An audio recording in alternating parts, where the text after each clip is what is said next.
नमस्कार. मी बीड जिल्ह्यातील आष्टी तालुक्यातील लोणी सय्यद मीर या गावी आलेलो आहे.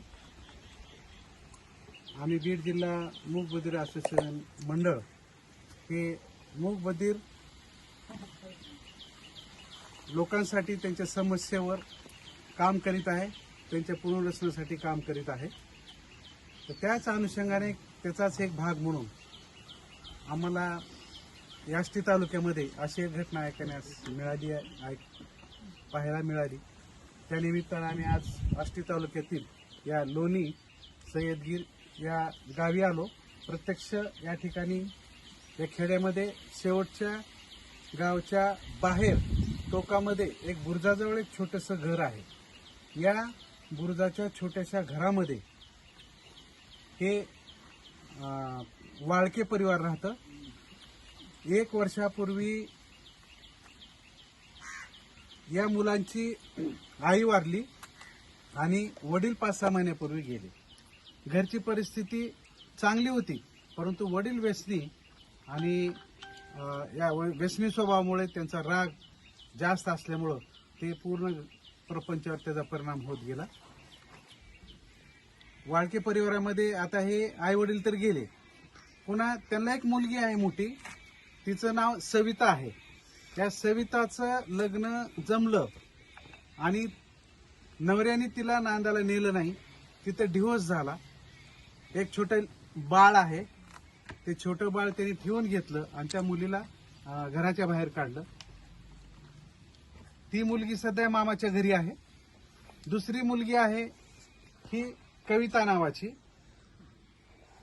ही खूप हुशार होती, खूप चंचळ. हिचं पण लग्न झालेलं होतं.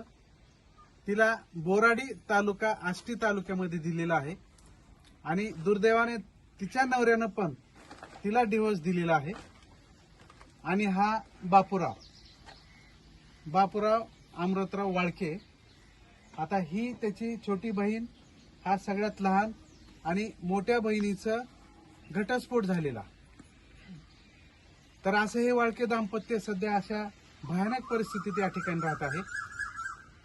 या कविताला ज्यावेळेस वडील हयात होते त्या काळामध्ये ते व्यसन करायचे, फुल दारू प्यायचे. त्या दारूच्या नशेमध्ये या कविताला ते मारायचे, शिवीगाळ करायचे आणि अक्षरशः तिने दारूच्या नशेमध्ये बाप म्हणणाऱ्याने या मुलीला, कविताला, त्यांनी सांडच फेकून मारली आणि पायाचे 2-3 बोटं तुटले. खूप दडपणामध्ये बापानी या मुलीला जवळ सांभाळलं. अंडर प्रेशर, दबाव, भीती, मारहाण करणे अशा परिस्थितीमध्ये बापाने हिला सांभाळलं आणि त्याचा परिणाम या कविताच्या मनावर झाला. आणि ती एकटी जरी शांत बसली तर ती मनाला सतत विचारात राहते, सतत साइन लँग्वेज, खानाखुनाच्या भाषेमध्ये विनाकारण कुणालाही बोलत राहते.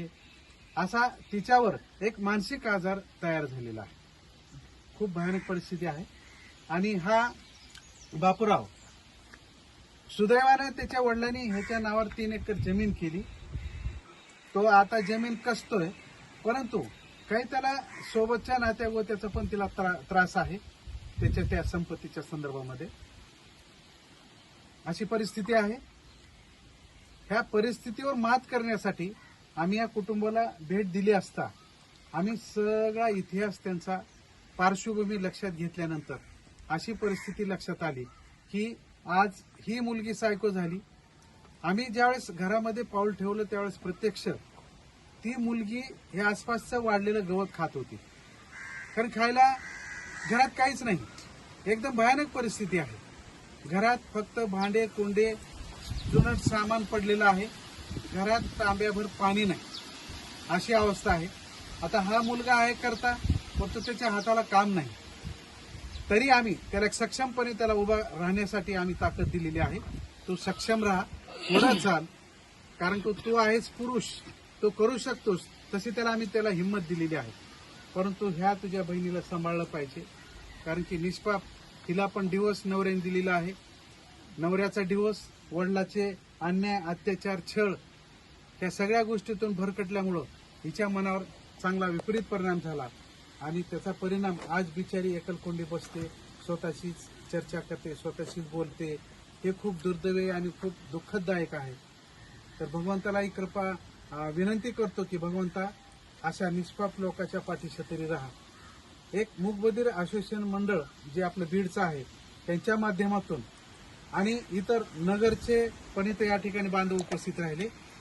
नगर असेल, पुणे असेल, मराठवाड्यातील सर्व असोसिएशन मंडळ या दाम्पत्याला त्यांच्या असोसिएशन मंडळाच्या माध्यमातून जेवढा काय प्रयत्न करता येईल जेणेकरून त्यांच्या राहणीमानासाठी, त्यांच्या पुनर्वसनासाठी, त्यांना आत्मनिर्भर स्वयंभू बनण्यासाठी, काहीतरी त्यांना रोजगार मिळवून देण्यासाठी, जगण्यासाठी आम्ही सर्वतोपरी सर्वजण आम्ही प्रयत्नात आहोत. आणि मूकबधीर असोसिएशन मंडळ ज्यावेळेस हे कळालं की हे तिन्ही मूकबधीर आहेत, या तिन्हीवर असा अत्याचार, अन्याय होत आहे, त्या अन्याय अत्याचारामध्ये गरीब परिस्थितीमध्ये हे जगतायत, त्यावेळेस हे पूर्ण माझ्या समोर जमलेली मूकबधीर बांधव नुसते एका हाकेला पळत आले. नगरचे पूर्ण शिष्टमंडळ या ठिकाणी आलं. खूप प्रेमाने, खूप आपुलकीने या ठिकाणी सर्वांनी या दाम्पत्याला भेट दिली. आता ही ताई शेजारीच राहते गावाच्या, ती पण खूप अलर्ट आहे या मुलीच्या संदर्भामध्ये, कारण की ही मुलगी आहे अहो अक्षरशः गवत खात होती. गवत आम्ही ज्यावेळेस आलो बाहेर त्यावेळेस ती गवत खात होती आणि परिस्थिती अशी आहे की तिला अननोन म्हणजे लक्षात येत नाही काय खावं, कोणाशी बोलावं, भूक लागली तिला समजत नाही. असे एक मानसिक आजारामध्ये हे आहे. तर भावाला आम्ही म्हणले की सक्षम हो, आम्ही तुझ्या पाठीशी आहोत. एक सर्वांनी आपण एक सामाजिक वसा, एक सामाजिक ऋण म्हणून आपण ह्या वाळके कुटुंबाच्या पाठीमागे राहूया आणि त्यांना जास्तीत जास्त कसा हातभार मिळेल यासाठी आपण प्रयत्न करूया.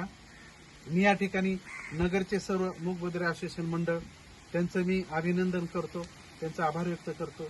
मूकबधीर असोसिएशन मंडळाचे राठोड सर आहेत, पुन्हा होनराव सर आहेत, देशमुख सर आहेत, पुन्हा बरेच मंडळी आहे जी की ह्या अशा अन्याय, अत्याचारित आणि दारिद्र्य आर्थिक परिस्थितीवर मात करून जे जगतायत त्यांना एक धीर म्हणून एक मूकबधीर असोसिएशन मंडळ त्यांच्या पाठीशी आहे.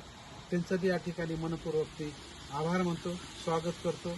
आणि इतर जिल्ह्यात पण काही असतील तर आपण सर्वांनी मिळून मूकबधीर असोसिएशन मंडळ त्यांना प्रयत्न करून त्यांना समाजामध्ये वावरण्यासाठी, जगण्यासाठी आपण प्रयत्न करूया, आत्मनिर्भर होण्यासाठी हातभार लावूया. आणि ह्या माध्यमातून आपण सर्वजण एकत्र आलात. मी या ठिकाणी एक सहज पाहुणा म्हणून, एक द्विभाषिक म्हणून या ठिकाणी आलो. तुम्हा सर्वांचं मी आभार व्यक्त करतो. या ठिकाणी मी थांबतो. धन्यवाद.